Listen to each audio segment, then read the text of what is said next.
As you see based on the title, I'm fascinated by crowds, how they operate, and the ways they can generate what we call collective intelligence. And it's not only me who's super impressed by this new and challenging idea.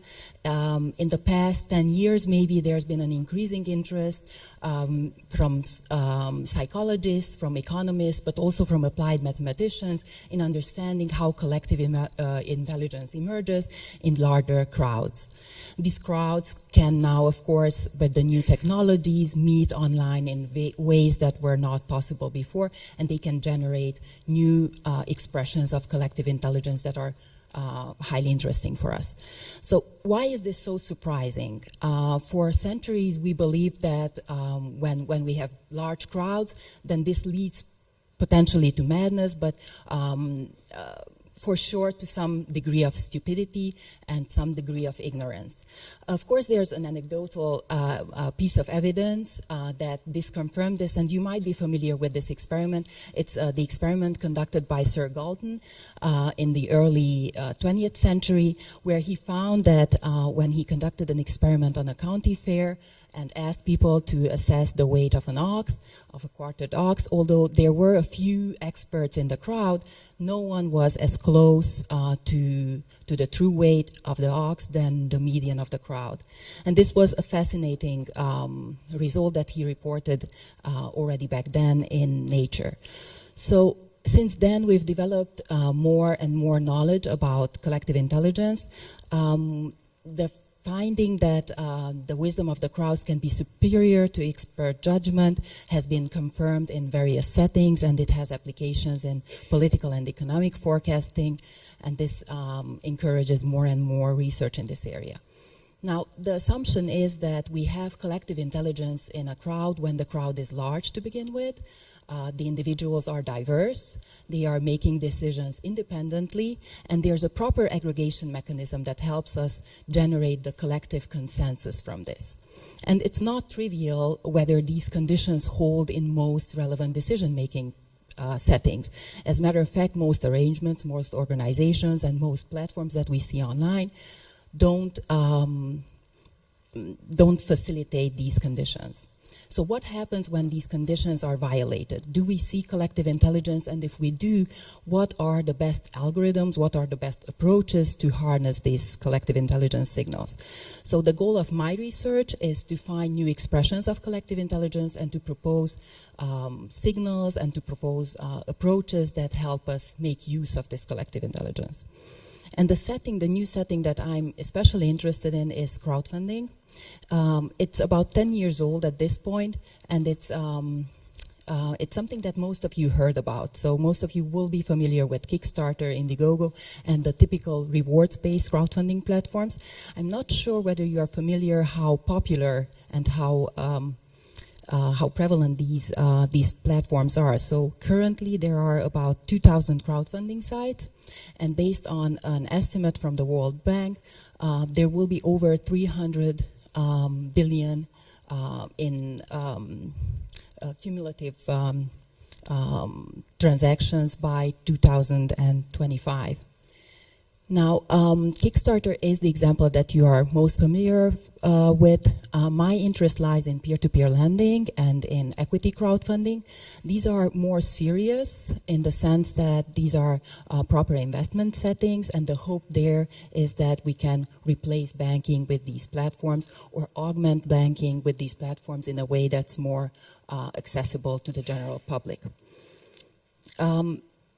Of course, studying collective intelligence here is especially challenging because the belief is that investment decisions should be left to proper experts, and there's a lot of, there are many ways that things can go wrong. There's a general skepticism around the ability of crowds to be very good at investment decisions.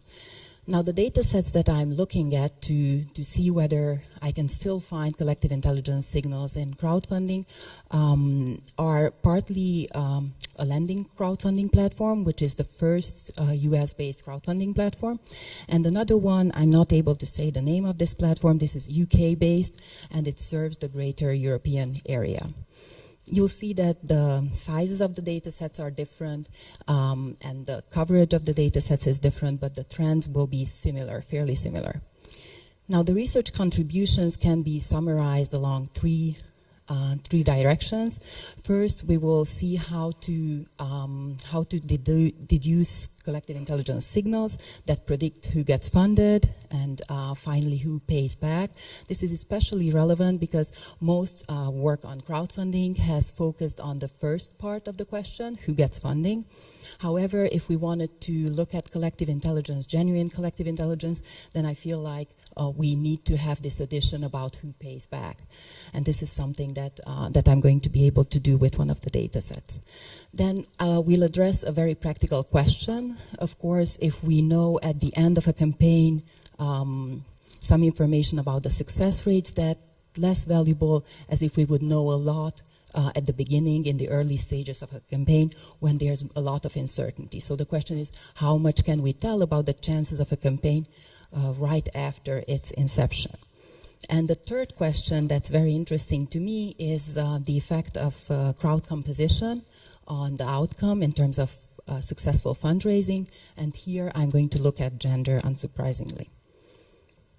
Okay, so to address the first question and to look at collective intelligence signals, when we started to work with this data set, it became clear very fast that although there are many ways in which campaigns reach the target, there are some similarities between the curves. So if you look at the time versus the raised amount, then you'll see that typically campaigns that reach the funding goal have a very forceful start, so they manage to raise quite a bit of money in the early stages. However, that's not the case. That's not always the case. So what we could say from just looking at these curves was that the two important components of this dynamics are how much capital is raised and how fast are the amounts raised. Based on these and inspired by the collective intelligence literature, we deduced two signals. Our goals were simplicity and generality. So the first one links to opinion diversity, and we quantify it by the inequality of the amounts. And we use a simple Gini inequality, and we quantify with that the diversity in how much money are lenders willing to give for a specific project. The second indicator is even simpler. We look at the average inter-event times, and this gives us a sense for how fast the crowd is at making the decision to fund. When we look at these two indicators and we plot them for the entire data set, basically, and link this to credit grade, which in the US is the state-of-the-art measure for creditworthiness, then we see that there is a non-trivial link between the two. So you'll see high opinion diversity and high speed will be correlated with higher, less risky, higher credit grade projects. And this, the opposing holds for low opinion diversity and low speed projects. So what we do based on this, we check whether these signals are able to predict fundraising for in the first step, and you'll see here the logistic regression curves, and this tells us that these are promising. What we do as a second step is to combine these in a joint model that predicts not just fundraising, but also repayment in a second stage. And this is important, as said at the beginning, because repayment happens years after the closure of the campaign, and it's very important to know what is happening there, because that's indicative of the true value of a project. Now, what we see is that the likelihood of successful fundraising and repayment increases with high diversity and high speed, and both of these are statistically significant. What I used here is a Heckman-style two-step sample selection model, and the reason this was important is because, of course, we don't have repayment information for all projects, just those that got funded, and this is an important piece that needs to be incorporated in the model. Now, many models, when we look at their results, are promising, but this doesn't give us information about subgroups of the data, and an especially relevant subgroup in this case are high-risk projects. So we wanted to make sure in the next step that the crowd is really good at detecting the chances of repayment and the chances of funding of high-risk projects. So what I'm showing you here is a division based on risk level. So here, the high-risk projects, medium 1, medium 2, and low-risk projects, the way risk is defined is based on a combination of the amount and the credit of the borrower. For instance, the high-risk ones are the borrowers who have a bad credit and are asking for high amounts. And you see that there's, compared to the base rate, which is shown in dashed red lines, there's an increase in all 4 cases. When we look at the repayment success, then we see that there's one exception, basically. Low-risk projects.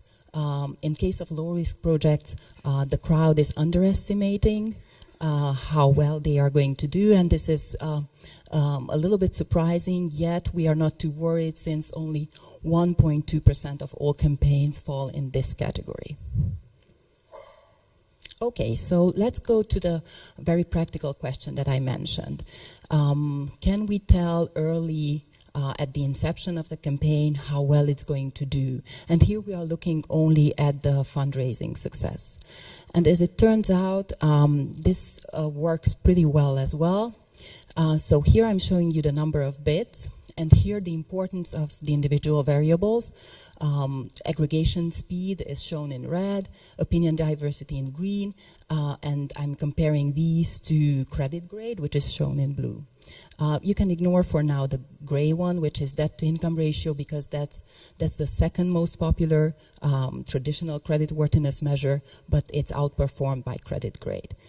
The way we quantify the importance of different variables is by using random forests. These have a specific feature. You can assess the importance of variables by something that's called the permutation importance. The way this works is that we run multiple experiments. Here we take only projects that have one bid, or we look at the first bid of every project. We make the predictions and we permute individual variable values to assess the significance of that variable. We compare basically the unpermuted accuracy with the accuracy that we get after permuting the feature, and the decrease in accuracy will tell us how important that feature was to begin with. And what you see is that at only 4 bids, which is certainly not much, both collective intelligence signals are become better than credit grade. As a third contribution, I mentioned that we want to look at the composition of crowds.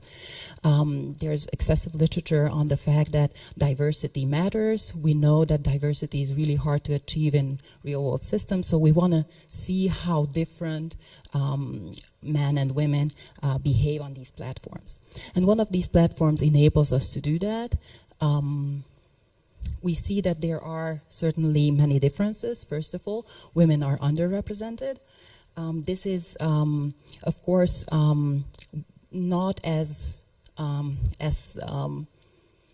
bad as in traditional capital markets. There, when it comes to startup funding, women are far less represented. I'm showing you the results both for the entrepreneurial side and the investor side, and on both sides, the numbers are somewhat better than offline. There's no statistically significant difference between the amounts for men and women. This is also surprising because there's extensive research that offline, not just that women are underrepresented, but they start smaller businesses. So it's really interesting to see that on this platform, this is not the case. Now, what about the differences between the success rates of men and women? And we look at the success rates of entrepreneurs and investors again.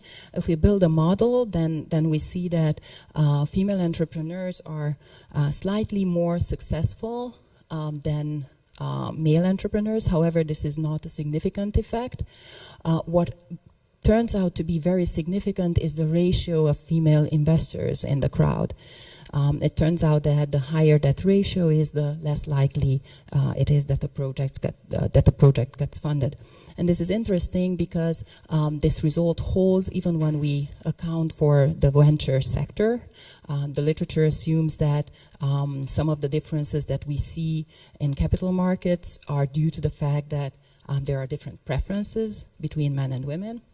However, even if we account for that, we see this statistically significant difference. To somewhat explain or see how we can deal with that result, we did a gender homophily analysis, very similar to what Chiro did with his school data. And we do see very strong homophily, which tells us that if female entrepreneurs are successful and become more and more successful, then hopefully the investor side, female investors, will tend to invest in projects that end up being funded as well. And that's a hopeful result at this point. Okay, to summarize the findings, I wanted to make sure that I give you the summary on two sides. So the first key finding relates to something that we can use hopefully later to drive economic development. I'm talking here about the early warning signals and the results about gender composition.